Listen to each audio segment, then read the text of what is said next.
അവിടുത്തെ നടികർ സംഘ പ്രസിഡൻറ്റ്, അതായത് ഇവിടുത്തെ അമ്മയുടെ മോഹൻലാൽ റിസൈൻ ചെയ്യുന്നതിന് മുമ്പേ അവിടുത്തെ അമ്മയുടെ മോഹൻലാലായിരുന്നു വിശാൽ ഇവിടെ വന്നിട്ട് ഇങ്ങനത്തെ പ്രശ്നങ്ങൾക്കെതിരെ ആഞ്ഞടിക്കുകയും സംസാരിക്കുകയൊക്കെ ചെയ്തു. ഇത്തരത്തിലൊരു കമ്മിറ്റിയെ തമിഴ്നാട്ടിലും രൂപീകരിക്കണം, അവിടുത്തെ ആൾക്കാർ നേരിടുന്ന പ്രശ്നങ്ങളെല്ലാം അഭിസംബോധന ചെയ്യണം, അവിടുത്തെ ജൂനിയർ ആർട്ടിസ്റ്റുകൾക്കും അല്ലെങ്കിൽ നടിമാർക്കും നടന്മാർക്ക് കിട്ടുന്ന അതേ സെക്യൂരിറ്റി കിട്ടണം എന്നൊക്കെ വിശാൽ ഇവിടെ നിന്ന് ഘോരം പ്രസംഗിച്ചിട്ട് തിരിച്ചു പോയി കഴിഞ്ഞപ്പോഴത്തേനും നമ്മുടെ ഇവിടുത്തെ സിദ്ദിഖിന് സംഭവിച്ച അതേ സാധനം അവിടെ വിശാലിന് സംഭവിച്ചു.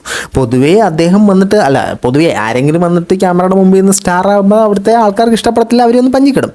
അപ്പോൾ ഒരു നടി വന്നിട്ട് കുറച്ച് നാളുകൾക്ക് മുമ്പേയും ഇത്തരത്തിൽ അലിഗേഷൻ വന്നിരുന്നു.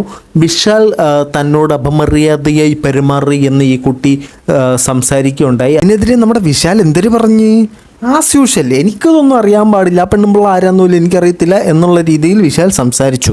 പെണ്ണുമ്പിള്ളാന്നൊന്നുമില്ല കേട്ടോ, അവരാരാന്ന് എനിക്കറിയില്ല എന്നാണ് വിശാൽ പറഞ്ഞത്. വിശാൽ